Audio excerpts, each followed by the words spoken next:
Bismillahirrahmanirrahim. Assalamu alaikum students.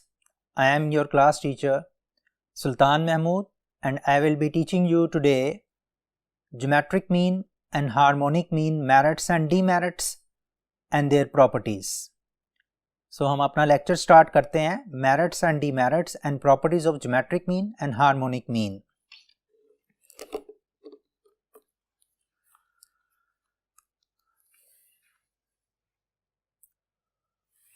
So properties of the geometric mean जो है ये firstly हम कंसिडर करेंगे. सबसे पहली प्रॉपर्टी ज्योमेट्रिक मीन की है for a given data with distinct values at least two geometric mean less than arithmetic mean. कम से कम ऐसा डाटा जिसमें कम से कम दो वैल्यूज एक दूसरे से डिफरेंट हों, ऐसे डाटा के लिए ज्योमेट्रिक मीन की वैल्यू हमेशा अरिथमेटिक मीन की वैल्यू से कम निकलेगी. एक चीज़ यहाँ पर ये समझ लेना ज़रूरी है कि आपके पास डाटा की वैल्यूज़ अगर सारी जो हैं 2 2 2 हैं तो इसका मतलब है ज्योमेट्रिक मीन और अरिथमेटिक मीन सेम निकलेंगे. और अगर डाटा की वैल्यूज़ एक दूसरे से डिफरेंट हैं तो फिर ज्योमेट्रिक मीन हमेशा अरिथमेटिक मीन से लेस निकलेगा. ये पहली प्रॉपर्टी याद रखनी है. ज्योमेट्रिक मीन जो है उसमें आपके पास जब आप एक ही डाटा आपके पास अवेलेबल हो और आप दोनों वैल्यूज़ मालूम करना चाहें, ज्योमेट्रिक मीन भी और अरिथमेटिक मीन भी, तो ये हमेशा ऐसा ही होगा कि ज्योमेट्रिक मीन का आंसर जो है वो अरिथमेटिक मीन के आंसर से कम निकलेगा. और उसके लिए इस कंडीशन को भी जहन में रखना है कि कम से कम डाटा की दो वैल्यूज़ एक दूसरे से मुख्तलिफ हों. अगर डाटा की सारी वैल्यूज़ एक जैसी हैं तो ज्योमेट्रिक मीन का भी वही आंसर निकलेगा और अरिथमेटिक मीन का भी वही आंसर निकलेगा. इसके बाद हम सेकेंड प्रॉपर्टी की तरफ चलते हैं. The geometric mean of a ratio of corresponding observations in two data sets is equal to the ratio of their geometric means. कि अगर दो डाटा सेट्स आपके पास अवेलेबल हैं और दोनों के अलग-अलग एक x का डाटा सेट है और एक y का डाटा सेट है, तो उन दोनों का ज्योमेट्रिक मीन निकालते हुए हम ये देखेंगे कि दोनों की रेशो को डिवाइड करके भी वो ज्योमेट्रिक मीन के इक्वल निकलेगा. हम इस प्रॉपर्टी को नेक्स्ट सेक्शन के अंदर समझेंगे भी कि ज्योमेट्रिक मीन अगर दो डाटा सेट्स का मौजूद हो तो वो आपस में कैसे रिलेट करते हैं उनकी रेशोज.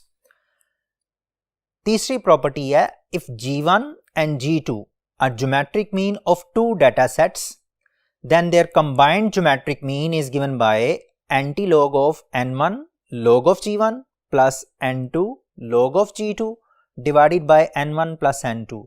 जैसे हम अरिथमेटिक मीन का कंबाइंड मीन मालूम कर सकते हैं, सिमिलर फैशन में ज्योमेट्रिक मीन्स का कंबाइंड ज्योमेट्रिक मीन भी मालूम कर सकते हैं. अगर हमारे पास G1 G2 G3 जितने भी ज्योमेट्रिक मीन्स मौजूद हों उन सबको इकट्ठा करके हम ये उनका कंबाइंड ज्योमेट्रिक मीन कैलकुलेट कर सकते हैं. फिर इसके बाद है the product of the items remain unchanged if each item is replaced by geometric mean. जितने भी आपने वैल्यूज का ज्योमेट्रिक मीन निकाला है, अगर ज्योमेट्रिक मीन निकालने के बाद उसकी जगह पर ज्योमेट्रिक मीन रख दिया जाए वैल्यूज की जगह पर, तो प्रोडक्ट ऑफ वैल्यूज और ज्योमेट्रिक मीन का प्रोडक्ट जो है वो सेम निकलेगा. इस प्रॉपर्टी को भी हम नेक्स्ट सेक्शन के अंदर अंडरस्टैंड करने की कोशिश करेंगे. ये वाली प्रॉपर्टी और ये वाली प्रॉपर्टी. पहले आप इस प्रॉपर्टी की तरफ आएँ कि ज्योमेट्रिक मीन जो है वो उसकी रेशो को कैसे हम कंसिडर करते हैं और किस तरह जो है वो एक दूसरे के इक्वल आते हैं. तो हम नेक्स्ट सेक्शन में मूव करते हुए इन प्रॉपर्टीज को भी डिस्कस करेंगे. ये second property the geometric mean of ratio of corresponding observations is the in two data sets is equal to the ratio of their geometric means.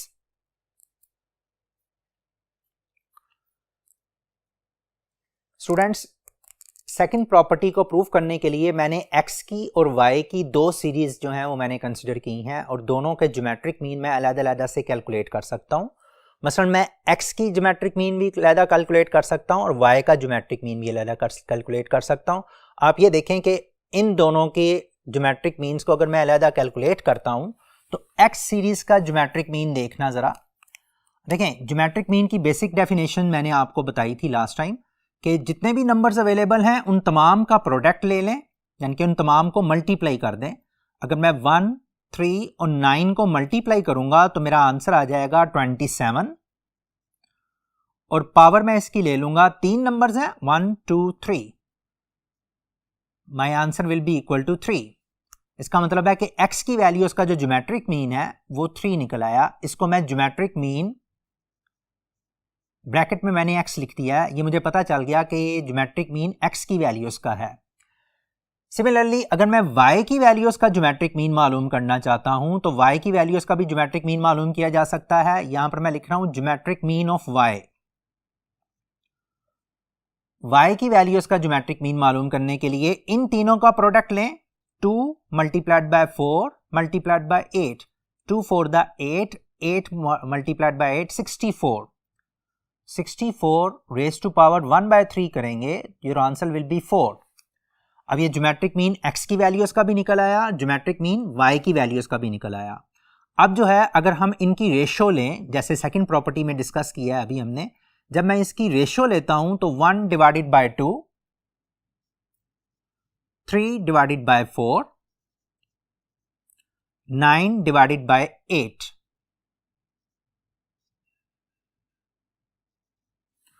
ये आपके पास रेशोज आ जाती हैं। यहां पर आप देखें 1 डिवाइडेड बाय 2, ये आ जाएगा 0.5, 3 डिवाइडेड बाय 4, 0.75, 9 डिवाइडेड बाय 8 आप चेक कर सकते हैं, 9 डिवाइडेड बाय 8, कैलकुलेटर यूज कर लें, 9 डिवाइडेड बाय 8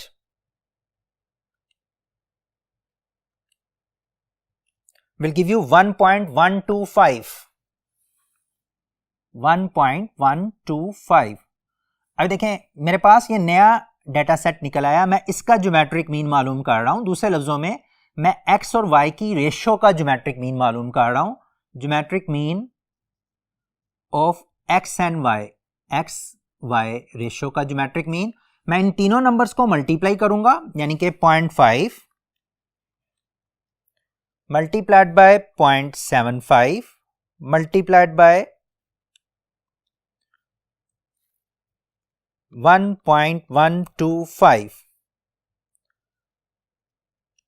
मेरा आंसर जो आता है उसकी पावर 1/3, मेरा आंसर आ रहा है 0.4218। मैंने एक 5वां डिजिट भी कंसिडर कर लिया ताकि मेरा आंसर जो है वो एक्यूरेसी के करीब आ जाए। इसकी पावर जो है वो 1/3 लेनी है मैंने। जब मैं इसकी पावर 1/3 लूंगा ज्योमेट्रिक मीन ऑफ रेशियोज का, जो 0.42187 raise to power 1 divided by 3 bracket close, आपका आंसर बनता है 0.7499। आप इसको अप्रोक्सीमेट कर सकते हैं इस आंसर को 0.75 से। आप ये समझ लें कि ये 0.75 आपका आंसर आया है रेशोज का जो आंसर आया, यानी कि x और y के ज्योमेट्रिक मीन जब हमने लिया, इसकी रेशो लेकर ज्योमेट्रिक मीन लिया तो उसका आंसर ये आया।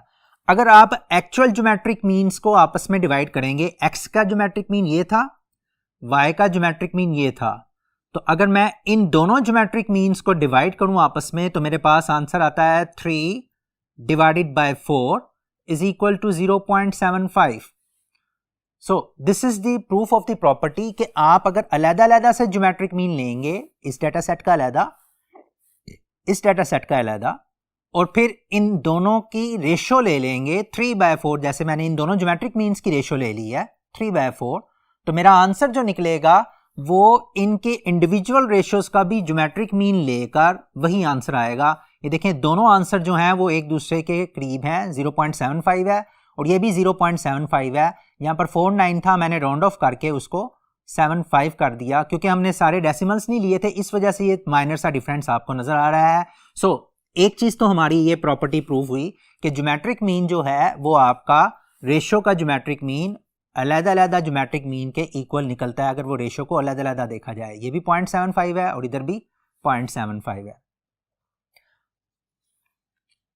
स्टूडेंट आपके पास जो है ये वाली प्रॉपर्टी जो है वो हम पहले देख चुके हैं, ये वाली प्रॉपर्टी। अब इस प्रॉपर्टी के बाद जो है आपके पास एक ये वाली प्रॉपर्टी है, the product of the items remains unchanged if each item is replaced by geometric mean, और अगर तो आपकी हर आइटम जो है वो रिप्लेस कर दी जाए ज्योमेट्रिक मीन से, तो आपका प्रोडक्ट जो है वो सेम रहता है, उस पर कोई फर्क नहीं पड़ता। ये देखते हैं,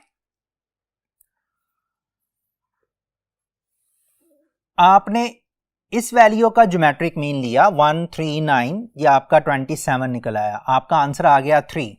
यानी कि मैं इस ज्योमेट्रिक मीन को इस तरह से लिख सकता हूं 1 multiplied by 3 multiplied by 9 raise to power 1/3, तब मेरे पास आंसर क्या आया था 3। ये मेरा ज्योमेट्रिक मीन है। अगर मैं इन तमाम नंबर्स को 1, 3 और 9 को इस ज्योमेट्रिक मीन की जगह पर रिप्लेस कर दूं, यानी कि इसकी जगह पर, ये नंबर्स की जगह पर ये ज्योमेट्रिक मीन का आंसर लिख दूं 3 multiplied by 3 multiplied by 3 raise to power 1/3, my answer is 27 raise to power 1/3। Answer दोबारा से 3 निकल आया, और ये 27 जो है ये वही प्रोडक्ट है जो ये वाला प्रोडक्ट था। सो आपके प्रोडक्ट पे कोई डिफरेंस नहीं आया, आपने इस प्रोडक्ट को फाइनल ज्योमेट्रिक मीन की जगह पर रिप्लेस किया, इसकी जगह पर भी आपने ज्योमेट्रिक मीन लिख दिया, इस नंबर की जगह पर भी ज्योमेट्रिक मीन लिख दिया, इस नंबर की जगह पर भी ज्योमेट्रिक मीन लिख दिया। तो इसका मतलब है आपका प्रोडक्ट जो है, जो 27 पहले था, ज्योमेट्रिक मीन्स को रिप्लेस करके भी आपका प्रोडक्ट 27 ही निकलेगा। ये चीज जो है, ये प्रॉपर्टी है आपकी ज्योमेट्रिक मीन की। ये प्रॉपर्टी जो है वो हार्मोनिक मीन में नहीं पाई जाती, ज्योमेट्रिक मीन में ये प्रॉपर्टी पाई जाती है कि उसकी जगह पर प्लेस करने से प्रोडक्ट जो है वो अफेक्ट नहीं होता। ये स्टूडेंट्स आपके सामने ज्योमेट्रिक मीन की प्रॉपर्टीज थी। जो दो प्रॉपर्टीज जिनको डिस्क्राइब करना था वो मैंने आपको बता दिया। अब हम चलते हैं ज्योमेट्रिक मीन के मेरिट्स की तरफ और इनके डीमेरिट्स की तरफ, कि ये कहाँ पर इस्तेमाल किया जाता है, इसके फ़ायदे क्या हैं और इसके नुकसानात क्या हैं, इसके एडवांटेजेस क्या हैं, इसके डिसएडवांटेजेस क्या हैं। तो ज्योमेट्रिक मीन जो है इसके मेरिट्स और डीमेरिट्स की तरफ चलते हैं। ये हैं जी मेरिट्स। मेरिट्स के लिए आपके पास पहली चीज़ तो है ये रिजिडली डिफाइंड है, जैसे हमारे पास अरिथमेटिक मीन था। दूसरा ये है कि ये बेस्ड ऑन ऑल ऑब्जर्वेशंस हैं, जितनी भी ऑब्जर्वेशंस आपके पास हैं उन तमाम को यूज़ करके ये फाइंड आउट किया जाता है। जैसे हमने अरिथमेटिक मीन में भी ये दोनों प्रॉपर्टीज़ जो हैं अरिथमेटिक मीन में भी डिस्कस की हैं। फिर इसके बाद है capable of further algebraic treatment. ये फर्दर अलजेब्रिक ट्रीटमेंट में भी इस्तेमाल हो सकता है। जैसे मैंने आपको बताया था कि अलजेब्रिक ट्रीटमेंट का मतलब ये है, जैसे कंबाइंड मीन मालूम किया जा सकता है, कंबाइंड ज्योमेट्रिक मीन भी मालूम किया जा सकता है। हमने कंबाइंड ज्योमेट्रिक मीन को देखा भी कि वो कैलकुलेट, जिसकी जो पहले सेक्शन था वहां पर हमने combined geometric mean find out भी करके देखा है। ये देखें, ये कंबाइंड ज्योमेट्रिक मीन है जिसमें कि आपका anti log n1 log of g1, इसको हम बोलते हैं मैथमेटिकल ट्रीटमेंट या अलजेब्रिक ट्रीटमेंट। तो ज्योमेट्रिक मीन जो है, अगर आपके पास ज्योमेट्रिक मीन्स मौजूद हों तो आप उनको मिलाकर आगे फर्दर जो है वो यूज कर सकते हैं, ताकि आप अपना कंबाइंड ज्योमेट्रिक मीन जो है वो फाइंड आउट कर सकें।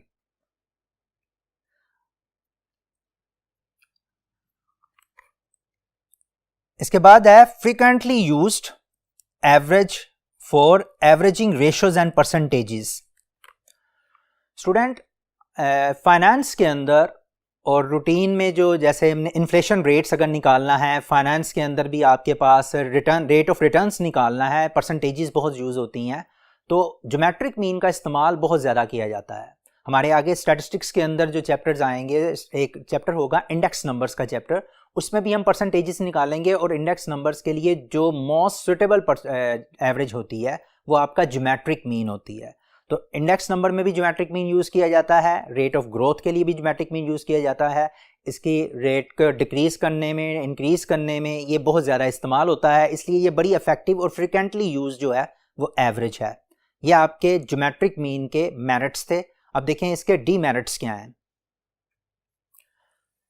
Not easy to calculate. Obviously geometric mean को कैलकुलेट करने के लिए आपको लॉगरिथम अप्लाई करना पड़ता है, या समटाइम्स आपको क्यूब रूट्स या स्क्वायर रूट्स वगैरह लेने पड़ते हैं, तो उसके लिए काम जो है वो थोड़ा डिफिकल्ट हो जाता है। It can not be calculated if any value is negative और जीरो। अगर कोई वैल्यू नेगेटिव आ गई है या जीरो आ गई है तो ज्योमेट्रिक मीन जो है वो कैलकुलेट नहीं किया जा सकता। ऑब्वियसली जब आप नेगेटिव वैल्यू को देखेंगे, फर्ज करें कि आपके पास यहाँ पर भी कोई एक वैल्यू अगर नेगेटिव आ जाती है तो आपका सारा आंसर नेगेटिव में चला जाएगा। फर्ज कर लेते हैं कि ये वाली वैल्यू नेगेटिव हो जाती है तो आपका आंसर -27 है और इसकी पावर अगर 1/3 लेंगे तो calculator will not give you -1, minus की पावर जो है वो क्यूब रूट नहीं लेगा इसका, क्योंकि वो आपके पास रियल नंबर नहीं रहता। तो इस वजह से ज्योमेट्रिक मीन जो है वो पॉसिबल नहीं होता जब कोई वैल्यू नेगेटिव हो जाए। और अगर जीरो हो जाती है, फर्ज करें कोई वैल्यू जीरो हो जाती है यहाँ पर, तो इन तमाम वैल्यूज को अगर आपस में मल्टीप्लाई करेंगे तो आपका आंसर ही जीरो आ जाएगा। हालांकि वैल्यूज एग्जिस्ट कर रही हैं तो फिर इनका ज्योमेट्रिक मीन भी होना चाहिए, लेकिन जीरो की वजह से ज्योमेट्रिक मीन जो है वो वैनिश हो जाएगा। ये इसका ये एक ड्रॉबैक भी है। सो ज्योमेट्रिक मीन का एक ड्रॉबैक ये है कि it can not be calculated if any value is negative. अगर कोई वैल्यू नेगेटिव आ जाए या कोई वैल्यू जीरो हो जाए तो ज्योमेट्रिक मीन को हम कैलकुलेट नहीं कर सकते। फिर इसके बाद है लिमिटेड अलजेब्रिक ट्रीटमेंट, यानी कि इसकी ट्रीटमेंट तो होती है अलजेब्रिक ट्रीटमेंट, इसका कंबाइंड ज्योमेट्रिक मीन तो मालूम किया जा सकता है, लेकिन इसकी लिमिटेशंस यहीं तक है, इसके आगे ये प्रोसीड नहीं करता, यानी कि इसके आगे ये इस्तेमाल में नहीं आता।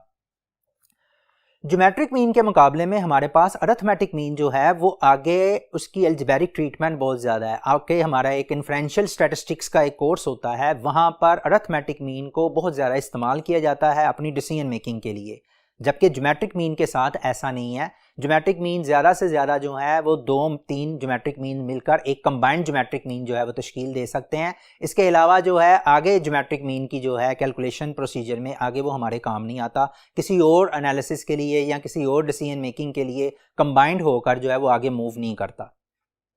इसके बाद आपके पास can not be located graphically. Students, मैंने आपको कहा था कि आपके पास हार्मोनिक मीन हो, अरिथमेटिक मीन हो या ज्योमेट्रिक मीन हो, ये तीनों मैथमेटिकल एवरेज जो है वो ग्राफ के जरिए आप कैलकुलेट नहीं कर सकते, ग्राफ बनाकर आप इसको पिन पॉइंट नहीं कर सकते। इसके मुकाबले में मीडियन और मोड जो है ये दोनों ऐसी एवरेजेस हैं जिसको हम ग्राफ के जरिए भी कैलकुलेट कर सकते हैं, ग्राफ के जरिए भी उसको हाईलाइट कर सकते हैं और आइडेंटिफाई कर सकते हैं। ज्योमेट्रिक मीन में ऐसा नहीं होता। इसी तरह हार्मोनिक मीन में भी ग्राफिकली नहीं हम लोकेट कर सकते और अरिथमेटिक मीन भी जोग्राफिकली जो है वो ऑब्टेन नहीं कर सकते। ये थी हमारी प्रॉपर्टीज़ ऑफ ज्योमेट्रिक मीन और उसके मेरिट्स और उसके डीमेरिट्स। प्रॉपर्टीज़, मेरिट्स और डीमेरिट्स ऑफ ज्योमेट्रिक मीन के बाद जो है अब हम मूव करेंगे अपने हार्मोनिक के तरफ, हार्मोनिक मीन की तरफ। उसकी क्या क्या प्रॉपर्टीज़ हैं और उसके मेरिट्स और डीमेरिट्स क्या हैं।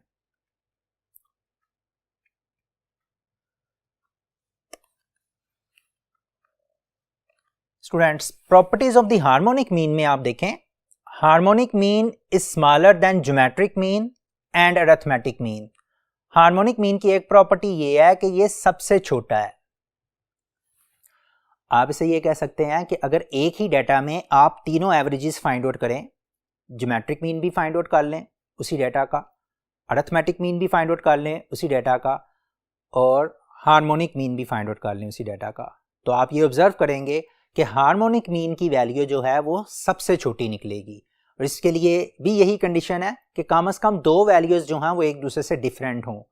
अगर सारी वैल्यूज़ जो हैं डाटा की एक जैसी हैं, मसलन सारी वैल्यूज़ जो हैं वो 3 के इक्वल हैं, 3 3 3 3, तो ये सारी वैल्यूज़ का अगर आप अरिथमेटिक मीन निकालेंगे तो आंसर आपका 3 आएगा, ज्योमेट्रिक मीन निकालेंगे तब भी आंसर 3 आएगा, और अगर इसका हार्मोनिक मीन भी निकालेंगे तब भी 3, यानी कि तीनों के लिए आपके आंसर जो होंगे वो सेम निकलेंगे। इसलिए अगर आपके पास डाटा में डिस्टिंक्ट वैल्यूज़ मौजूद हैं तो उसमें आप ऑब्जर्व कीजिएगा कि अरिथमेटिक मीन जो है वो हमेशा सबसे बड़ा निकलेगा, फिर ज्योमेट्रिक मीन की बारी आएगी और फिर हार्मोनिक मीन। तो हार्मोनिक मीन जो है ये सबसे छोटा है। आप यूँ समझ लें कि सबसे छोटा भाई जो है वो इनका हार्मोनिक मीन है।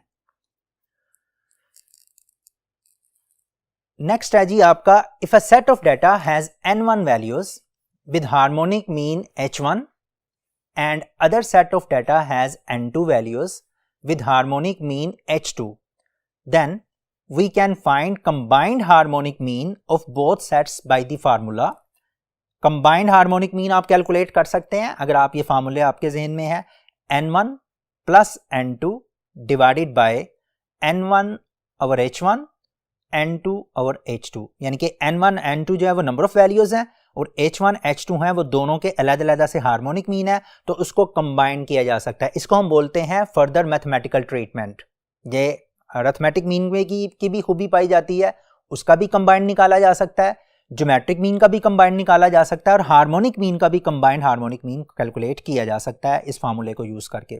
इसको आप मजीद एक्सटेंड 3 तक भी कर सकते हैं, 4 तक भी कर सकते हैं, जितने भी डाटा अवेलेबल हैं उसके मुताबिक ये फार्मूला एक्सटेंड हो सकता है। इसके बाद जो है number 3, it is affected by change of origin and scale. Similarly जैसे arithmetic mean change of origin और स्केल से अफेक्ट होता था, ये भी change of origin and scale से अफेक्ट होता है, यानी कि प्लस करें या माइनस करें, मल्टीप्लाई करें या डिवाइड करें, आपका हार्मोनिक मीन भी उसी तरह से इफेक्ट होता है जिस तरह से आपका अरिथमेटिक मीन इफेक्ट हुआ था। और हमने अरिथमेटिक मीन की प्रॉपर्टीज़ में ये प्रॉपर्टी उसकी डिस्कस की थी कि प्लस माइनस करने से अरिथमेटिक मीन क्या इफेक्ट करता है, और इसी तरह से अब हार्मोनिक मीन में भी उसी तरह के इफेक्ट्स होंगे। लास्ट में है वेरी इंपॉर्टेंट प्रॉपर्टी कि आपके पास harmonic mean of 2 values of A and B is given by B two A B और a प्लस बी। ये हार्मोनिक मीन अगर 2 वैल्यूज का आपने निकालना है तो without going into the reciprocal detail आप इसको डायरेक्टली लिख सकते हैं कि दोनों वैल्यूज को मल्टीप्लाई करें 2 से मल्टीप्लाई करें और डिवाइड कर दें, दोनों को ऐड कर दें, तो आपके पास हार्मोनिक मीन निकल आएगा 2 वैल्यूज का। ये चारों प्रॉपर्टीज हैं हार्मोनिक मीन की। फाइनली अब आपके पास हम आ रहे हैं हार्मोनिक मीन के मेरिट्स और डीमेरिट्स की तरफ। हार्मोनिक मीन के भी ज़ाहिर बात है जितनी भी एवरेजेस अभी तक हमने डिस्कस की हैं उनके मेरिट्स भी हैं और डीमेरिट्स भी हैं, तो हम मेरिट्स और डीमेरिट्स की तरफ आ रहे हैं हार्मोनिक मीन के। इस साइड पे मैंने मेरिट्स ऑफ हार्मोनिक मीन है। हार्मोनिक मीन के मेरिट्स क्या है? रिजिडली डिफाइंड, ऑब्वियसली जैसे ज्योमेट्रिक मीन रिजिडली डिफाइंड है, अरिथमेटिक मीन रिजिडली डिफाइंड है, इसी तरह से हार्मोनिक मीन भी रिजिडली डिफाइंड है, एक फार्मूला है इसका। बेस्ड ऑन ऑल ऑब्जर्वेशन, जैसे ये तीनों ऑल ऑब्जर्वेशंस पे बेस करते हैं। Can be calculated for negative numbers, आपके नेगेटिव नंबर्स आ जाएं तो तब ये कैलकुलेट किया जा सकता है। स्टूडेंट नेगेटिव नंबर्स आ जाएं तो ज्योमेट्रिक मीन कैलकुलेट नहीं किया जा सकता, अरिथमेटिक मीन भी कैलकुलेट किया जा सकता है, हार्मोनिक मीन भी कैलकुलेट किया जा सकता है। सिर्फ ज्योमेट्रिक मीन वो वाहिद मीन है जो कि नेगेटिव नंबर्स की मौजूदगी में कैलकुलेट नहीं किया जा सकता, क्योंकि इसके फार्मूले में एक तो लॉगरिथम भी आता है, लॉग वाला अगर फार्मूला यूज़ करें, और दूसरा जो है इसके फार्मूले के अंदर आपके पास क्यूब रूट या स्क्वायर रूट्स भी आते हैं जो कि नेगेटिव नंबर को अलो नहीं करते। तो यहाँ पर सिर्फ ज्योमेट्रिक मीन नेगेटिव नंबर के लिए अलोएबल नहीं है, इसके अलावा आपका अरिथमेटिक मीन भी आप इजीली कर सकते हैं अगर नेगेटिव नंबर आ जाएं, और हार्मोनिक मीन भी नेगेटिव नंबर्स के लिए आ सकता है। फिर है capable of further algebraic treatment. ये वही बात है कि इसका कंबाइंड हार्मोनिक मीन हम कैलकुलेट कर सकते हैं। डीमेरिट्स ऑफ हार्मोनिक मीन क्या है? It is not easy to calculate. Obviously आप जब हार्मोनिक मीन कैलकुलेट करते हैं तो उसमें आपको रेसिप्रोकल्स मालूम करने पड़ते हैं, 4 डेसिमल्स रखने पड़ते हैं, तो it's not easy to calculate. Arithmetic mean की तरह ये इजी नहीं है कैलकुलेट करना। It is affected by extreme values. जिस तरह हमारा अरिथमेटिक मीन जो है वो एक्सट्रीम वैल्यूज से अफेक्ट होता है, इसी तरह हार्मोनिक मीन भी एक्सट्रीम वैल्यूज से अफेक्ट होता है, but this is not the case with the geometric mean. Geometric mean extreme values से अफेक्ट नहीं होता जितने के हार्मोनिक मीन और अरिथमेटिक मीन जो हैं ये दोनों काफ़ी एक्सट्रीम वैल्यूज से अफेक्ट होते हैं। यानी कि अगर कोई वैल्यू बड़ी आ जाए डाटा में, फर्ज करें 2 वैल्यूज हैं 2, 4, 6, 8 एंड 80, तो इसमें आपके पास हार्मोनिक मीन भी अफेक्ट हो जाएगा और अरिथमेटिक मीन भी अफेक्ट होगा, लेकिन उनके मुकाबले में आपका ज्योमेट्रिक मीन जो है वो इतना ज़्यादा अफेक्ट नहीं होगा। It is less affected as compare to arithmetic mean and harmonic mean. Geometric mean less affect रहता है। It can not be calculated if any value is 0। Harmonic mean जो है अगर कोई वैल्यू 0 आ जाए तो वो कैलकुलेट नहीं किया जा सकता। ऑब्वियसली जब आप हार्मोनिक मीन कैलकुलेट करते हैं तो आप रेसिप्रोकल्स फाइंड आउट करते हैं। फर्ज करें आपने 3, 4 और 0 दिया हुआ है, तो 1/3, 1/4, 1/0 चूँ ही आप करेंगे तो आपका डाटा जो है वो अनडिफाइंड हो जाएगा। तो इसका मतलब है कि डाटा के अंदर अगर कोई 0 आ जाए तो हार्मोनिक मीन जो है वो कैलकुलेट नहीं किया जा सकता। यहाँ पर स्टूडेंट्स एक बात जहन में रखनी है, ज्योमेट्रिक मीन की कैलकुलेशन में 2 रिस्ट्रिक्शंस हैं, हार्मोनिक मीन में 1 रिस्ट्रिक्शन है, जबकि अरिथमेटिक मीन की कैलकुलेशन में कोई रिस्ट्रिक्शन नहीं है। इसीलिए अरिथमेटिक मीन जो है वो यूज़र फ्रेंडली एवरेज भी कहलाता है। यानी कि ये आपके पास यूज़र फ्रेंडली एवरेज है कि जिसमें आप जो है वो इजीली तमाम किस्म के डाटा के लिए वो कैलकुलेट किया जा सकता है। अब इसमें ज्योमेट्रिक मीन की जो दो रिस्ट्रिक्शंस हैं वो ये हैं कि वो ना तो नेगेटिव वैल्यू के लिए कैलकुलेट किया जा सकता है, और अगर डाटा में कोई ज़ीरो आ जाए तो तब भी ज्योमेट्रिक मीन कैलकुलेट नहीं किया जा सकता। और दूसरी चीज़ जो है हार्मोनिक मीन के लिए, अगर डाटा के अंदर ज़ीरो आ जाए, इसकी एक रिस्ट्रिक्शन है, हार्मोनिक मीन की एक रिस्ट्रिक्शन है, अगर डाटा के अंदर ज़ीरो आ जाए तो आप हार्मोनिक मीन कैलकुलेट नहीं कर सकते। इसके लास्ट की तरफ चलते हैं, लास्ट डिमेरिट की तरफ। It can not be located graphically. जैसे स्टूडेंट हमने बात की पहले भी कि अरिथमेटिक मीन हो, ज्योमेट्रिक मीन हो या हार्मोनिक मीन हो, ये तीनों ग्राफिकली जो है वो लोकेट नहीं किए जा सकते।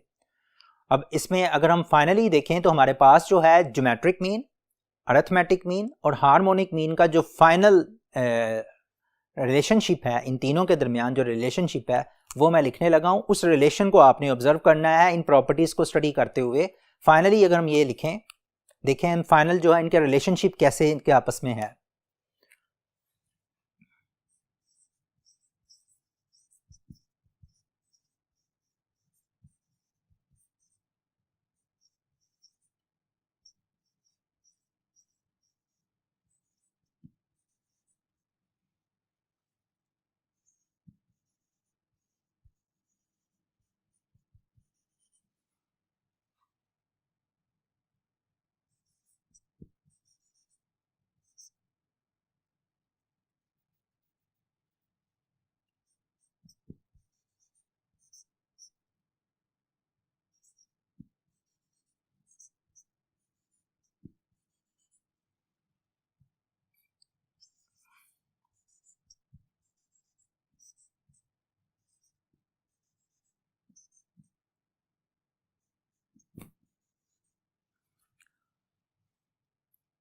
या रिलेशनशिप इस तरह से शो किया जा सकता है या रिलेशनशिप इस तरह से शो किया जा सकता है।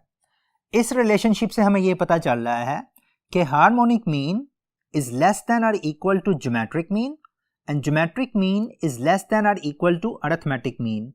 और इससे यह पता चल रहा है कि arithmetic mean is greater than geometric mean and geometric mean is further greater than और equal to harmonic mean.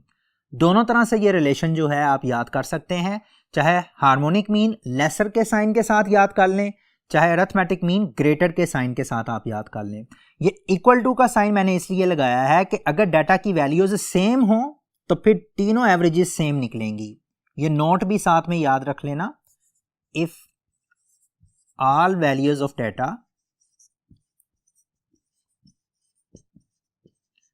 are same then all three averages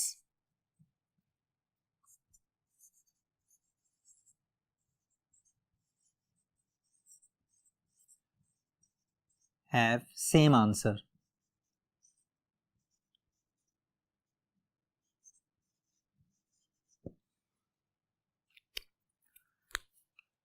so students, ये हमारा फाइनल रिलेशनशिप था अरिथमेटिक मीन, ज्योमेट्रिक मीन और harmonic mean के। इस lecture को and करने से पहले मैं इसका पूरा जो हमने अरिथमेटिक मीन से बात स्टार्ट की थी और हार्मोनिक मीन तक बात हमने ख़त्म की, ये हैं मैथमेटिकल एवरेजेस। 3 मैथमेटिकल एवरेजेस हमने डिस्कस की हैं अभी तक, एक अरिथमेटिक मीन, एक ज्योमेट्रिक मीन और एक हार्मोनिक मीन। इनकी प्रॉपर्टीज़ को डिस्कस किया है, इनके मेरिट्स और डीमेरिट्स को डिस्कस किया है। तो इसके बाद जो है हमारे पास इन 3 मैथमेटिकल एवरेजेस के बाद हम अपनी बात करेंगे नेक्स्ट पोजिशनल एवरेज की तरफ, और पोजिशनल एवरेज में हमारी पहली एवरेज जो होगी वो मोड होगी। तो हमारा नेक्स्ट लेक्चर जो होगा वो इंशाल्लाह मोड से रिलेटेड होगा। नया लेक्चर जो है मोड से स्टार्ट करेंगे। तब तक के लिए अपना ख्याल रखिएगा। अल्लाह हाफिज़। Thank you.